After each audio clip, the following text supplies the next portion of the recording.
아멘, 반갑습니다. 아멘. 이렇게 강서 교회에 인사드리러 말씀을 전하러 올 수 있도록 허락해 주셔서 너무나 감사합니다. 잠깐 기도하고 같이 말씀 나누도록 하겠습니다. 천지를 창조하시고 흙으로 우리를 빚으신 후에 우리에게 호흡을 주셔서 당신의 영을 불어넣어 주셔서 저희가 이렇게 생명을 얻고 당신께서 허락하신 삶을 살아갈 수 있도록 허락하신 주님을 기억합니다. 오늘 그 하나님께서 우리에게 쉼을 주시고 다른 모든 일에서 멈춰서서 하나님을 찬양하고 하나님을 기억하고 또 하나님의 말씀을 되새길 수 있는 예배를 주심에 감사를 드립니다. 특별히 저를 통해서 오늘 강서교회에 하나님이 원하시는 말씀을 전하게 되기를 원합니다. 부끄러운 종은 감춰주시고 오로지 당신의 말씀만이 이 자리에 남아서 하나님의 영광이 드러나는 시간 되기를 원하면서 모든 말씀을 예수님의 이름으로 기도합니다. 아멘. 우리 저에 대해서 아시는 분도 계시고 모르시는 분도 많이 계실 텐데요. 여기 일단 반가운 분들은 저하고 같이 대학교 다닐 때 이 교회에서 생활했던 분들이 많이 있어서 반가운 것 같습니다. 이 자리에는 지금 없지만 주일학교를 하러 간 우리 박민주 자매가 저하고 대학교 동기입니다. 제가 대학생 때 지금 잠실교회에 있는 김춘수 형제를 처음 1학년 모임 때 제가 처음 만난 동기라서 그 친구를 나중에 제가 먼저 초대를 했었고 그 다음에 우리 민주를 그 다음에 초대해서 같이 제자 생활을 했었고요. 제가 2학년 마치고 군대를 갔는데 군대 갔다 오니까 이제 민주가 떠났더라고요.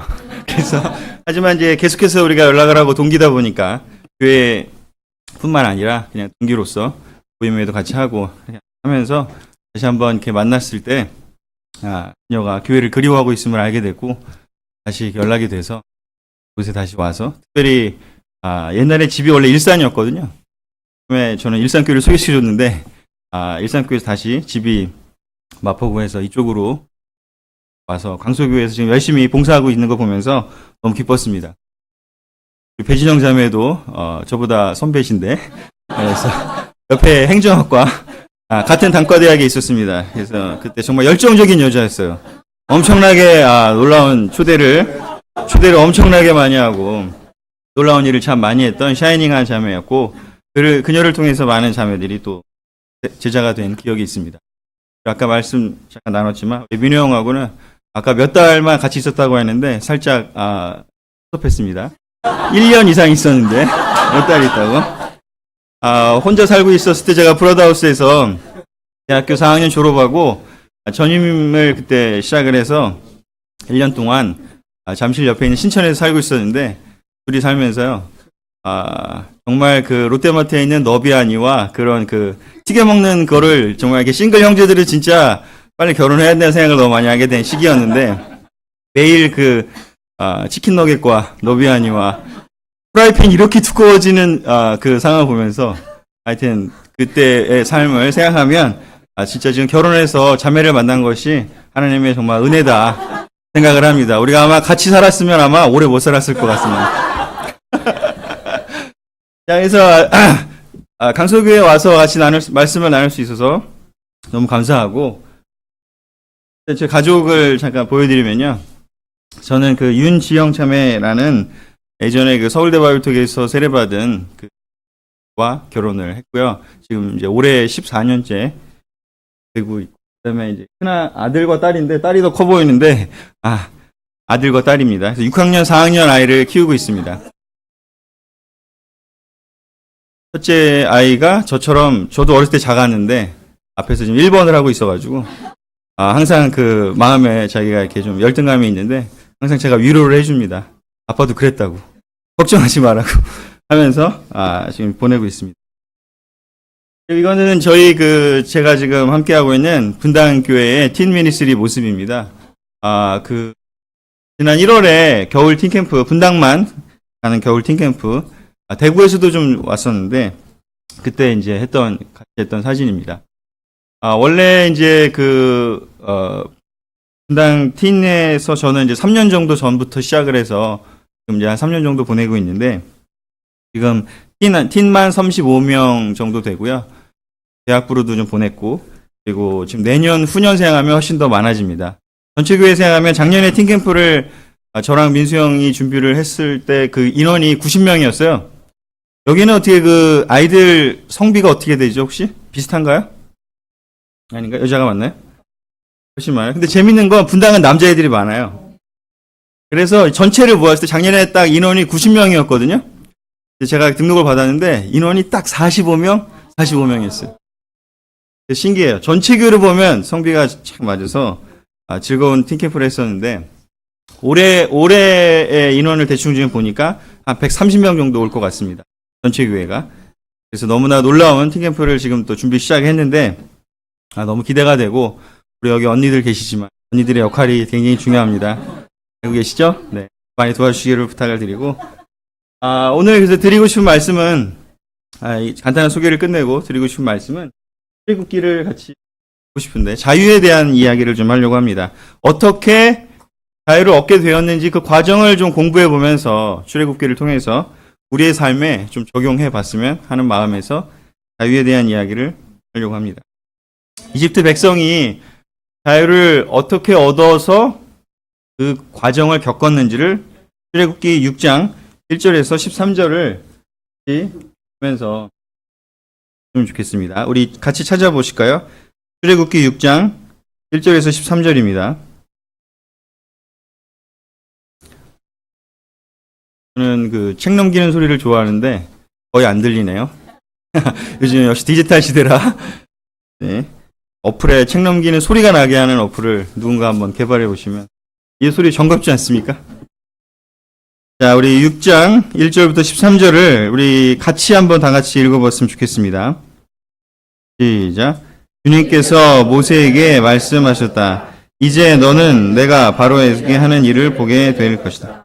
틀림없이 그는 강한 손에 밀려서 그들을 내보내게 될 것이다. 강한 손에 밀려서야 그들을 이 땅에서 내쫓다시피 할 것이다. 하나님이 모세에게 이렇게 말씀하셨다. 나는 주다. 나는 아브라함과 이삭과 야곱에게 전능한 하나님으로 나타났으나 그들에게 나의 이름을 여호와로는 알리지 않았다.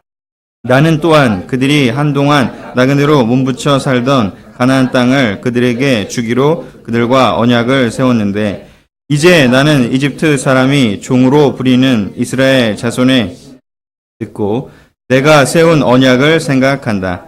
그러므로 너는 이스라엘 자손에게 말하여라.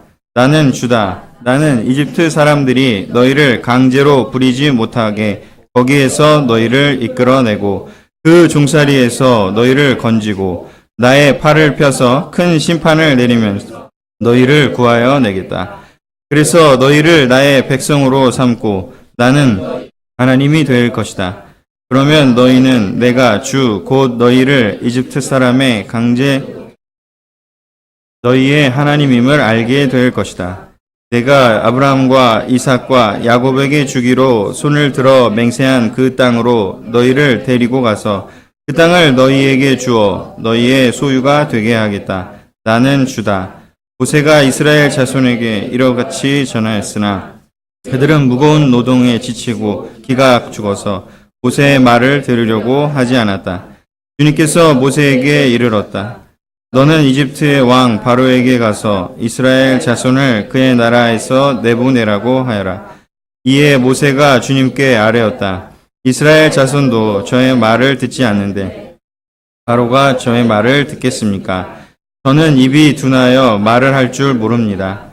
주님께서는 모세와 아론에게 이스라엘 자손을 이집트 땅에서 인도하여 내라고 명하셨는데 이 사실을 이스라엘 자손에게도 알리고 이집트 왕 바로에게도 알리라고 모세와 아론에게 명하셨다.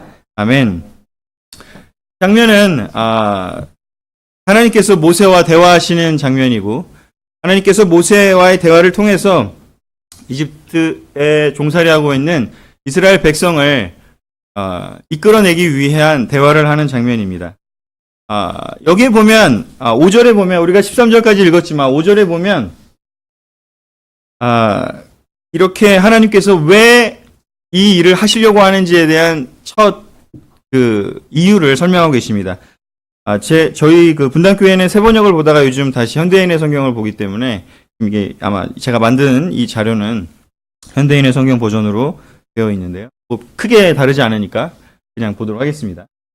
여기서 뭐라고 얘기하시냐면 하나님이 모세가 너무 놀랍고 그냥 모세가 너무 대단해서 모세를 뭔가 인도자로 세우기 위해서 이 일을 시작하셨다고 이야기하지 않습니다. 어떻게 시작하셨나고 이야기하냐면 이스라엘 사람들의 신음소리를 듣고 내 계약을 기억했다라고 이야기를 하고 계십니다. 즉 무슨 이야기인지 사람들에게 자유를 주고 싶어 하시는 하나님의 마음은 늘 있지만 사람들이 부르짖지 않는다면 하나님이 능력이 없어서가 아니라 하나님이 의지가 없어서가 아니라 하나님의 선하신 그 성품 때문에 마음대로 사람들의 삶에 이렇게 저렇게 개입하시는 분이 아니라 우리의 자유의지를 존중해 주시는 분이기 때문에 하나님 우리의 모든 필요들을 잘 알고 계시지만 우리가 구할 때까지는 하나님이 보고만 계실 수밖에 없다라는 그 부분을 이야기합니다. 절대 하나님의 능력의 문제가 아니라는 거죠. 자, 그래서 첫 번째로 자유의 시작은 무엇이냐면요. 우리 솔직한 기도에서 시작이 된다고 저는 이야기하고 싶습니다. 우리의 고통을 들으시는 하나님이 바로 포인트입니다. 여기 계신 많은 분들이 아마도 여러분들의 시작을 생각해 보면 여러분들도 정말 제대로 하나님을 올바로 알았는지 안 알았는지 모르겠지만 아마 성형부를 시작하기 전에 이 교회에 오기 전에 분명히 고통스럽고 힘든 어떤 부분에 대해서 하나님께 이야기하신 경험이 아마 있을 거라고 추정이 됩니다. 대부분 여기나 뭐 한 분 한 분 나와서 아마 다 이야기를 한다면 이스라엘 사람들처럼 너무 고통스럽고 너무 괴롭고 너무 힘든 그 현실의 삶에서 아픔, 상처들이 있어서 그것들을 하나님께 이야기하고 난 이 삶을 바꾸고 싶다라고 아마도 이야기를 한 경험이 있을 것입니다. 저는 그 종교적인 집안에서 자랐습니다. 어렸을 때 어머니 아버지께서 장로교에서 결혼을 하시고 싱글 때 장로교에서 결혼을 하시고 저를 낳았고 어머니가 한나처럼 기도를 했다라고 합니다. 어머니 말씀 들어보면 아들을 주시면 당신께 바치겠다고. 제가 그 이야기를 어렸을 때 너무 많이 듣고 자라가지고 나는 절대 그렇게 안 할 거라고 오히려 거꾸로 열심히 달려갔었습니다. 학교에서 공부 열심히 하고 또 교회에 오라고 하면 어렸을 때는 좀 말을 듣다가 고등학교 2학년쯤 됐을 때 이제는 나는 내 길을 찾아가겠다 하고 하나님한테도 선언을 하고 하나님 저 이제 떠납니다. 안녕히 계세요. 이러고 교회를 안 나가겠습니다 하고 저는 이제 공부를 열심히 하겠습니다. 성공을 할 것입니다. 이러고 어떻게 나오게 되었습니다. 그렇게 하고 열심히 이기기 위해서 제가 경쟁심이 좀 강하거든요. 우리 형제들 다 그렇지 않나요? 운동하면 우리 다 드러나잖아요. 그래서 저도 마찬가지로 좋은 동기가 아니라 사실 이기고 싶은, 지고 싶지 않은 마음 때문에 열심히 살았던 것 같습니다. 하지만 그렇게 살면 너무 외롭고 너무 힘들어요, 사실은. 그 결과로 재수를 하게 되고 또 아주 괴로운 시간을 보내고 있었죠. 재수할 때 제일 괴로웠던 시간이 친구들, 가장 친한 친구가 학교 대학 축제할 때 저를 초대했을 때 갔는데 다 너무 행복한 거예요. 난 아직 재수생인데 너무 그 마음이 힘든 상황에서 친구가도 초대했으니까 좋은 시간을 보내고 돌아왔죠. 하지만 대학에 어떻게 해서 결국에는 합격을 하고 다시 돌아갔어.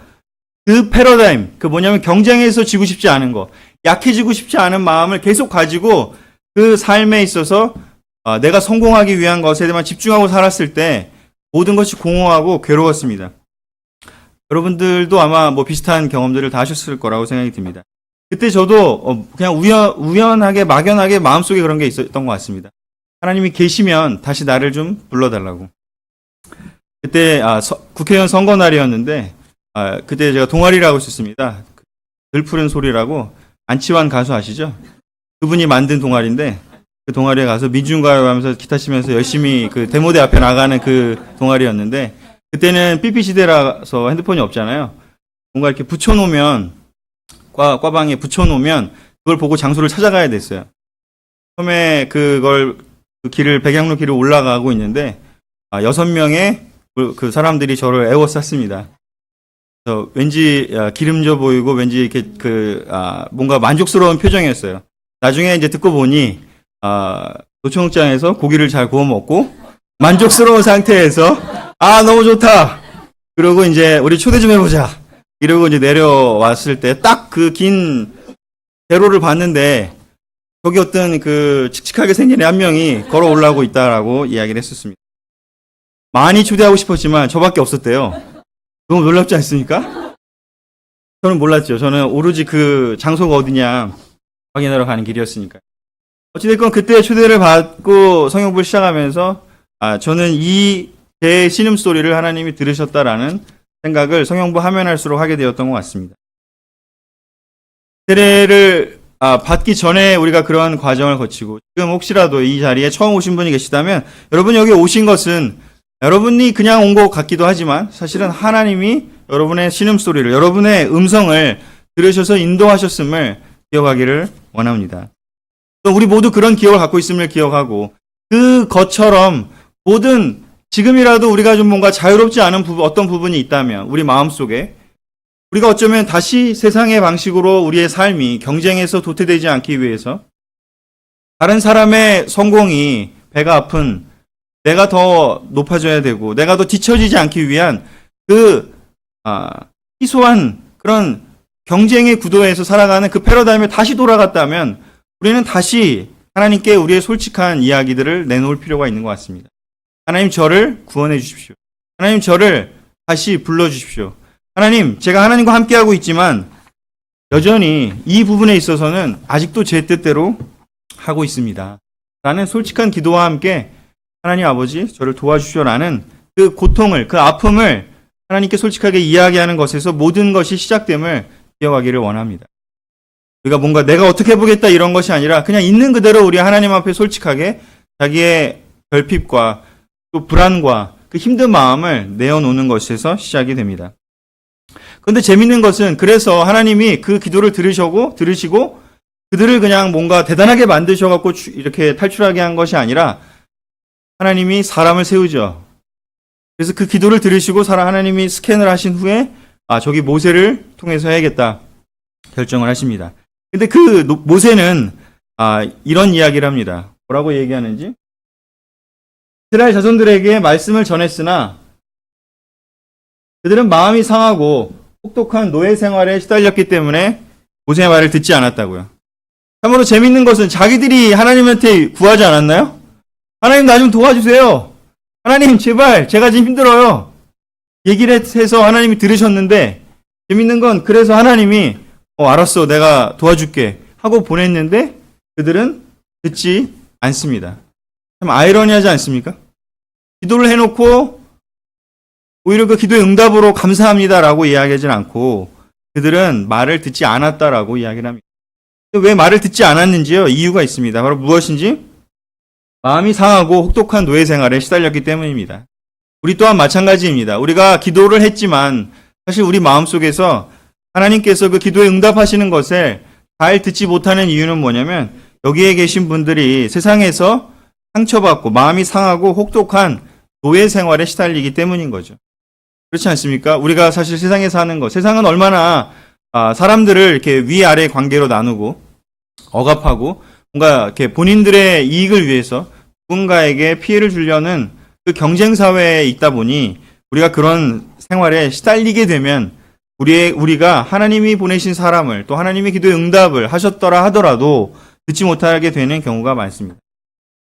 그래서 이 부분이 잘못 듣다 이런 뜻이 아니라 그렇다라는 상황을 설명하는 거죠. 그래서 저는 우리 모두가 서로에게 위로와 격려를 해줄 필요가 있다고 생각이 듭니다.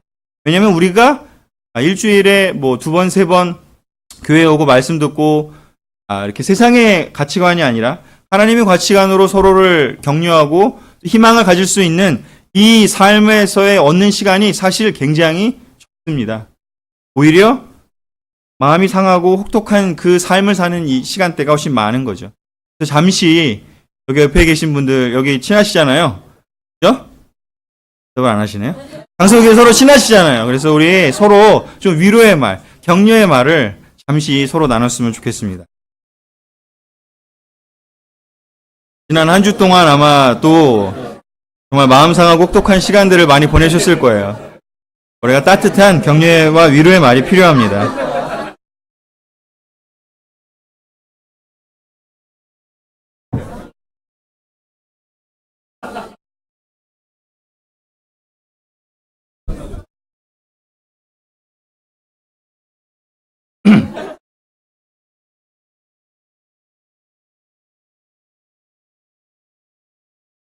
그렇게 이렇게 말을 듣지 않았는데 그때 근데 하나님은 그 인도자는 사실은 모세는 그런 백성들의 기도가 하나님이 들었는지 모르잖아요.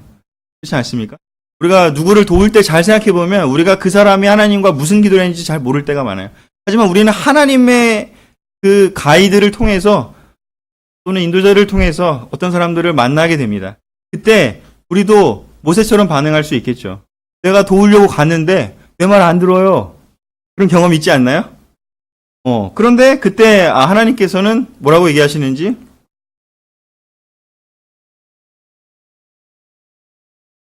설명해 주시지 않습니다.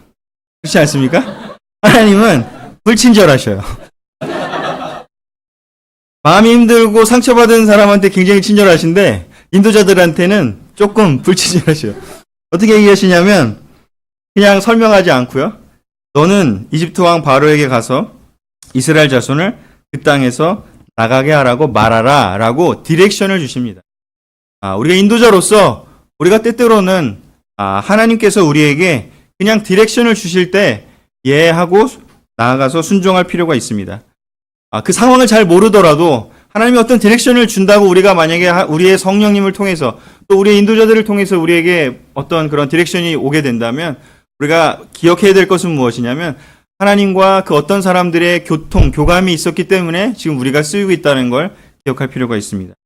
하지만 그렇다고 그냥 무조건 마음속에 있는 것들을 다 내려놓고 그냥 가라는 것이 아닙니다. 모세는 뭐라고 이야기를 했는지 모세는 자기의 마음을 또 솔직하게 이야기를 합니다. 이스라엘 자손도 내 말을 듣지 않았는데 바로가 어찌 내 말을 듣겠습니까? 라고 하면서 아까보다는 다른 이젠 내 말을 안 들을 거다가 아니라 이제는 자기 자신의 약점을 이야기를 합니다. 나는 말을 잘 못하는 사람입니다. 라고 이야기를 합니다. 근데 실제로 이건 사실이었어요. 왜냐하면 40년이라는 긴 시간 동안 외로운 광야에서 양을 치면서 이 정말 말을 잘 못한다는 뜻이 뭐냐면 한번 여러분들도 이렇게 그 대화가 없는 곳에서 한 40년 살아보세요. 진짜 말수가 줄어들고 아마 더 순수해지고 그죠? 더 순수한 단어들만 많이 나올 가능성이 크죠. 그랬기 때문에 양들의 대화에 더 관여가 되고, 여기 혹시 반려견 키우시나요? 반려견 키우시는 분들 아마 알 거예요. 이렇게 그 반려견들하고 대화가 되는 느낌. 그죠? 아마, 모세가 아마 그런 느낌을 받았을 거예요. 저는 거북이를 키우고 있는데 요즘 거북이랑 얘기를 하고 있는 느낌이 들 때가 가끔 있어요. 자, 어찌됐건, 솔직한 이야기를 했습니다.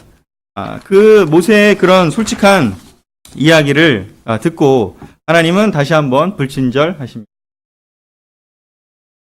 모세와 이번에는 아론에게 이야기했다고 합니다. 이제는 이 사이에 어쩌면 아론을 같이 데려오라고 했죠. 그래, 너가 부족해 그러면 내가 너의 동역자를 보내주겠다라고 이야기를 해서 이제는 두 명에게 같이 이야기를 하시죠. 너희는 이스라엘 자손과 이집트 왕에게 내 말을 전하고 이스라엘 자손을 인도해 내라. 자, 그 이후에 모세와 아론이 더 이상 변명하지 않습니다. 그냥 가서 일을 합니다. 여기서 모세와 아론에 대한 관점에서 잠깐 봤지만 궁극적으로 다시 처음으로 돌아가면 그 백성들의 입장에서 봤을 때는 하나님이 모세와 아론과 이런저런 일을 했는지는 사실은 알 수 없습니다. 중요한 건 무엇인지 우리가 솔직한 기도를 하게 되면 하나님은 아모스서에서 이야기한 것처럼 반드시 사람을 통해서 일을 하시게 됩니다. 여러분들에게 또 동일하게 적용이 될 것입니다. 우리가 어떤 하나님께 간구를 하고 우리가 어떤 솔직한 필요를 하나님께 고백드리고 말씀을 드렸을 때 하나님은 우리를 너무 사랑하셔서 본인이 직접 오셔서 하실 때에 충격이 있기 때문에 우리를 사랑하셔서 우리가 알아들을 수 있는 말로 우리에게 전해줄 수 있는 사람들을 보내셔서 일을 하시게 됩니다. 여러분들에게도 아마도 그런 하나님의 메시지를 전달해 주시는 사람들이 아마도 있을 거라고 생각이 듭니다. 그분들을 생각하시면서 그분들이 물론 때때로는 하나님의 말씀에 반대되는 이야기를 하는 것 같은 느낌이 들 때도 있지만 결국은 하나님께서 사람을 통해서 여러분들을 통해서 인도하실 거라는 걸 기억을 하시고 특별히 그 온 인류를 통해서도 그렇게 하셨죠. 직접 하시는 것이 아니라 예수님이 육신을 입고 인간의 몸으로 오셔서 사람들이 알아들을 수 있는 말로 그 이야기를 하게 됩니다. 자, 이렇게 해서 그들이 하나님 말씀이 모세와 아론을 통해서 그들에게 와서 이야기하게 됩니다. 자, 첫 번째 그렇게 순수하게 기도를 통해서 하나님께서 움직이기 시작하셨는데 결국은 두 번째는 어떤 일이 필요한지 순종을 통해서 탈출하는 과정이 필요합니다. 그 세상의 가치관, 그 세상의 시스템, 그 이집트 시스템은 너무나도 공고하고 너무나도 큽니다. 근데 그 단계에서 빠져나오기 위해서 하나님이 하신 일은 10가지의 재앙이었고 마지막에는 문설주에 양의 피를 바르고 그 순종한 사람들만 나오게 하는 그 과정을 거치게 됩니다. 그것을 통해서 무엇을 알 수 있는지 인도자를 통해서 하나님을 통해서 오는 그 디렉션에 순종하는 것이 우리에게 필요함을 이야기를 합니다. 그 순종함은 대단한 지혜를 통해서 그 일을 벌이시지 않습니다. 너무나 그 유월절이 이스라엘 민족에게 그리고 이 성경에 기록된 것 중에 가장 인상적인 것은 무엇이냐면 그냥 단순하게 문설주에다가 양의 피를 바르라고 했습니다. 그 문설주 양의 피에 바르는 건 굉장히 어려운 일이 아닙니다. 그렇지 않습니까? 그 단순한 것을 그대로 했을 때 비로소 자기 아들이 죽지도 않았고 결국에는 그 땅에서 안전하게 탈출해 나올 수 있는 방법이 되었습니다. 바로 그 디렉션에 순종할 때 바로 그 사람들의 구원이 이루어졌음을 알 수가 있게 됩니다. 저도 생각해보면 성경 공부할 때 처음에 여러분 다 경험하셨을 것 같은데요. 우리 그 그리스도교의 성경 공부가 정말 너무 특별한 성경 공부입니다. 제가 대학원도 지금 신학대학원 다니면서 공부하고 있지만 다른 교회 사람들과 만나거나 뭐 할 때마다 정말 놀라운 건 우리 교회 성경 공부는 정말 너무 특별하고 우리 교회의 그 가르침, 말씀이 너무 파워풀하다는 것을 더 많이 느끼게 됩니다. 가장 크게 느끼게 되는 첫 번째가 물론 누가복음 처음 공부할 때도 그렇긴 하지만 두 번째 공부에서 대부분 충격을 좀 경험하시지 않습니까? 경험하신 눈빛인 거죠? 무엇인지 우리가 가장 사랑하는 사람에게 가서 사랑을 표현하라고 이야기하지 않습니까? 이 정말 사실은 어려워 보이지만 사실은 단순한 거지 않습니까? 근데 그것들을 여기 계신 분들 대부분 하셨잖아요. 하셨을 때 어땠나요? 어색했어요. 그렇죠? 하지만 어색했지만 하잖아요. 유월절 양의 그 피를 바르는 거 이거 왜 하는 거지? 어색해요. 하지만 그것에 순종할 때 비로소 깨닫게 되는 거죠. 고린도전서 12장에 21절에 이렇게 나옵니다. 하나님은 세상 사람들이 그들의 지혜로는 자기를 알지 못하게 하시고 오히려 그들의 눈에 어리석게 보이는 전도의 말씀으로 믿는 사람을 구원하려 하셨습니다. 라고 이야기합니다. 성경 공부가 그냥 단순하게 지식을 공부하는 공부라면 아마도 이 이야기는 적용되지 않을 것입니다. 하지만 우리는 성경 공부를 통해서 우리가 실제로 우리가 행동을 통해서 삶을 통해서 그 디렉션에 순종할 때 그 영향력이 있음을 알게 되는 경험을 합니다. 혹시라도 그래서 요즘에 저도 제가 믿음에서 약해지고 뭔가 영적으로 약해지고 할 때 제가 뭐 대학생 때도 그랬지만 늘 다시 하려는 게 무엇이냐면 제가 다시 한번 제 주변에 있는 사랑하는 사람들에게 사랑을 표현하려고 하는 것에서 저는 회복을 할 때 시작을 하려고 노력을 합니다. 하나님은 사랑이시라고 하시지 않습니까? 근데 그 사랑이신 하나님을 이해하려면 하나님 말씀에 우리가 순종해야 된다는 이야기를 합니다. 근데 그 순종에 하는 가장 큰 첫 번째는 바로 무엇인지 우리가 하나님 말씀에 읽는 것 플러스 읽고 행동하는 것이죠. 순종하는 행위까지 가는 것이죠. 사랑하는 그 표현을 우리가 해야 됩니다. 사람들에게 우리의 그 사과를 할 것이면 사과하고 또 사랑을 표현할 것이면 사랑을 표현해야 합니다. 그것을 하지 않는다면 순종하지 않는 것과 동일하는 것입니다. 우리의 성경부가 결국은 사랑을 표현하고 우리의 마음속에 있는 죄책감을 하나님께 또 사람들에게 이해하게 하고 그리고 그것에서 오는 그런 사과해야 될 것들이 있다면 사과하게 되는 과정을 거치면서 우리의 영혼이 깨끗하게 되어집니다.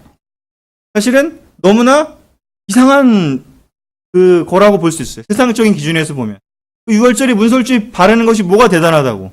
그리고 우리가 사랑한다고 표현하고 또 우리가 사고하는 것이 세상의 기준에 봐서는 말도 안 되는 단순한 일일지 몰라요. 하지만 그 일을 통해서 결국에는 이집트에서 나오게 되는 기적을 경험하게 됩니다. 믿음이 성장한다는 것은 복잡하지 않습니다. 예수님이 얘기하시는 것은 복잡하지 않습니다. 그 단순한 그 디렉션에 우리가 순종하는 데서 시작을 합니다. 여러분들 여기 올드 크리스천들이 많으시죠? 한 10년 넘으신 분, 10년 이하이신 분, 5년 이하이신 분 한번. 네. 아유, 근데 여기 아직 많이 있으시죠? 아멘. 좋습니다. 자, 우리가 다시 하나님의 우리가 믿음이 커나가는 게 막 어마어마한 지식이 생기고 하는 것이 아니라 정말 그 단순한 것에 우리가 순종하는 것으로 다시 돌아갈 필요가 있음을 저는 이야기하고 싶습니다. 제가 원래 그 틴 미니스트리에 처음에 들어오게 되기 전에 제 아내가 고등학교에서 국어를 가르치고 있습니다. 그래서 교회에서 목사님께서 분당교회 처음 시작했을 때 틴을 좀 맡아달라고 여러 번 제안을 했습니다. 그때마다 제 아내가 결사 반대를 했습니다. 그 이유는 다른 것이 아니라 내가 일주일에 5번 봤으면 됐지. 이 아이들을 내가 주말에도 봐야 되냐. 난 절대 싫다 하면서 거부를 했었습니다. 하지만 시간이 흐르고 이제 학교에서 아이들과의 적응 시간이 좀 되면서 좀 마음도 변하고 하나님이 어쩌면 모세를 사용하시듯이 제 아내와 저의 마음을 움직이셔서 이제 가고 싶고 주말에도 보고 싶은 마음이 들게 해주셔서 이제 봐도 괜찮은 마음이 들게 해주셔서 4년 전에 결정을 하고 좀 시간을 두고 3년 전에 이동을 하게 되었습니다. 아이들과 시간을 보내고 많은 그 친구들을 성경보하고 또 세례받는 과정도 지켜보고 저희가 지금 분당교회가 캠퍼스가 6명이 있고요. 또 그 틴에서 제자가 6명이 있습니다. 총 35명 중에 이제 6명이 이제 중학생, 고등학생 포함해서. 근데 그 공부를 하면 할수록 저는 더 많이 이 말씀의 파워를 많이 느끼게 되는 것 같습니다. 정말 뭐 결혼부도 제가 인도하고 있지만 정말 이렇게 간단한 디렉션, 부부 데이트를 하십시오. 아주 단단한 그 디렉션을 드렸을 때 순종하시는 분들은 회복을 경험합니다. 그리고 또 아이들에게 또 이야기를 합니다. 부모님에 가서 사랑을 표현해라. 디렉션에 순종한 아이들은 결국은 변화를 경험합니다. 하지만 그 디렉션에 순종하지 하는 것이 너무나 대단해 보이고 아주 커 보이고 어려워 보이는 사람들의 경우에 그것을 거부하거나 그것이 별 효과가 없을 것 같아서 거부할 뿐만거나 아니면은 뭐 무슨 이유에서든지 어색하다는 그 이유 때문이든지 하여튼 간에 그걸 안 하게 될 경우에는 이집트에 계속 머무를 수밖에 없는 거죠. 자, 강소교회가 제가 어떻게 무엇을 하고 있는지 정확히 잘은 모르지만 우리 믿음을 키운다는 것은 굉장히 단순합니다. 예수님이 누가복음에서 이런 이야기를 하시죠. 제자들이 예수님 저에게 믿음을 주세요. 제 믿음이 커지고 싶어요. 그럴 때 예수님이 뭐라고 얘기를 하는지 저 자신만한 한 알만한 믿음이 있다면 될 거라고 이야기를 합니다. 우리 삶에 믿음이 성장하는 것, 하나님과의 관계가 깊어지는 것은 복잡하지 않습니다. 그 단순한 한 가지를 우리가 삶에서 실천할 때 비로소 깨닫게 되고 그 성장의 시작이 됩니다. 제가 그 2년 전인가요? 우리 그 여름에 재작년이군요. 작년에 전체 팀 캠프를 했으니까 재작년 여름에 저희가 그 여름 분당 캠프를 할 때 곤지암에 있는 한 그 리조트를 우리가 이렇게 방을 빌려서 아이들을 이렇게 거기에 이제 가서 1박을 하고 오는 프로그램이었어요. 저희가 팀을 2팀으로 나눴습니다. 그래서 분당 그 교회에서 팀을 2팀을 나눠서 게임을 했습니다. 게임을 애들이 되게 열심히 했어요. 왜 열심히 했냐면 그 게임에 진 경우에는 대중교통으로 곤지암 그 리조트에 오라고 했거든요, 제가. 이기면 그 어른들 차를 태워서 간다고 하고. 그러니까 애들이 얼마나 열심히 했겠습니까? 온 힘을 다해서 게임을 열심히 했습니다. 차를 타고 가기 위해서. 그리고 이제 물론 선생님들도 나눠줘서 이긴 아이들이 결국에는 이제 빨리 그 차를 타고 편안하게 거기를 먼저 도착했죠.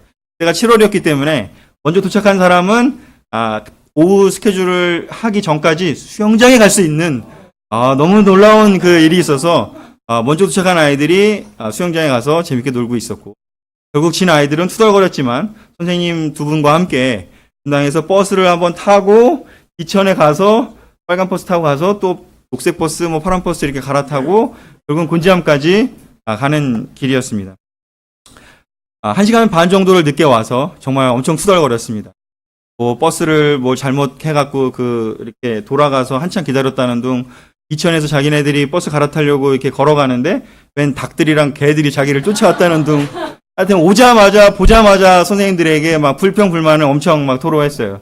하지만 저희가 빨리, 야, 니네 지금 이럴 때가 아니다. 빨리 수영을 해라. 시간이 얼마 안 남았다. 그래서 들어가서 너무 재밌게, 짧았지만 그 친구들은. 하지만 시간을 보내고 왔습니다. 그리고 저녁에 같이 이제 제가 메인 레슨을 했는데, 그때 제가 이 이야기를 했습니다. 자, 우리가 목표는 동일했다고. 곤지암 리조트. 목표는 동일했다고. 하지만 가는 방법은 다를 수 있다고. 어떤 사람은 게임에서 이긴 게 뭐 대단한 것도 아니고 사실 복불복 게임을 했거든요. 애들이 사실 열심히 해봐야 큰 의미는 없는 거였어요. 복불복이니까. 뭐 자기들이 뭘 열심히 해서 이기는 뭐 능력이 드러나는 게임이라면 말이 되는데 그런 게 아니었기 때문에. 복불복 게임은 이제 여러 개를 해갖고 그 중에 결과를 해서 갔는데. 그래서 어떤 사람은 그 복불복처럼 편하게 갈 수 있다고. 빨리 갈 수 있고 수영할 수 있고. 하지만 어떤 사람은 굉장히 고통스럽고 고생하고 이렇게 땀도 흘리고 뭐 개도 만나고 닭도 만나고 그러면서 시골도 보고 뭐 시골 내음도 맞고 하면서 늦게 올 수도 있다고. 하지만 너희들이 기억해야 될 게 있다고. 무엇인지 목표가 같기 때문에 우리가 만났다고. 목표가 같지 않으면 우리가 과정이 더 중요하면, 그러니까 편한 게 더 중요하면 아마도 우리가 엉뚱한 데로 간다면 우리는 아예 반대로 엉뚱한 곳에, 결과는 그거죠. 천국과 지옥이라는 뭐 비유를 들었지만 그렇게 엄청난 차이가 나타날 수 있다고요. 하지만 우리가 천국에 가고자 하는, 하나님 나라에 가고자 하는, 하나님 말씀대로 살고자 하는 그 목표가 우리가 동일하기만 하다면 과정은 때때로는 그렇게 편한 차를 타고 갈 수도 있고 때때로는 고통스러운 아니면 좀 괴로운 그런 돌아가는 길을 갈 수도 있지만 결국은 너희들이 만나서 같이 수영하고 이것이 다 추억이 되고 즐거운 시간이 되지 않았냐 라고 하면서, 물론 그때 우어 막 이런 소리가 또 나왔지만 아이 뭐예요 막 이러고 했지만 고생시켜놓고 이제 와서 막 이러면서 했지만 어찌됐건 그 메시지를 아이들에게 전한 기억이 있습니다. 우리가 삶에 있어서는 다양한 과정이 있을 수 있습니다. 사실은 저는 복불복이라고 이야기하고 싶어요. 세상은 그렇게 얘기하지 않죠. 복불복이 아니라 너네들의 능력이고 너희들의 노력한 그 문제 때문이라고. 하지만 사실은 저는 복불복이라고 생각합니다. 하나님께서 주신 것들은 우리 모두가 다 동일하게 하나님 사랑하시고 모두가 다 고귀하고 모두가 다 하나님의 형상이고 우리 다 평등하지 않습니까? 하지만 어떤 사람에게 이런 사람 저런 사람에게 삶의 다양한 그런 환경 속에 살아가게 하신다는 것은 하나님이 그냥 그렇게 하시는 거죠. 하지만 그 어떤 상황에 있었건 간에 우리가 목표가 동일하다면, 이집트를 탈출하는 것이 목표이기만 하다면, 그 자리에 남아있는 것이 아니라 목표만 동일하기만 하다면, 그리고 그 안에서 차가 있으면 차를 타고 태워주면 타고 버스를 타야 되면 타는 그런 방법의 다양함이 있지만 결국은 순종하고 따라온다면 그 과정의 차이는 있을지언정 결국 우리는 한 곳에서 만나게 될 것입니다. 그 단순한 원리를 우리가 기억하고 그래서 탈출해 나왔던 여기 계신 분들 대부분이 그 경험하신 분들입니다. 그렇지 않습니까? 요즘 시간대에 각자의 삶이 다릅니다. 저도 이제 올해 제자가 된 지 12년이 됐는데 삶을 그동안에 뭐 굉장히 많은 우여곡절이 있고 굉장히 많은 사람들을 보면서 만나면서 관계하면서 다양한 사람들을 봅니다. 결국은 핵심은 별거 아닌 것 같아요. 그 겨자씨만한 믿음을 계속해서 씨를 뿌리는 사람은 성장하고요.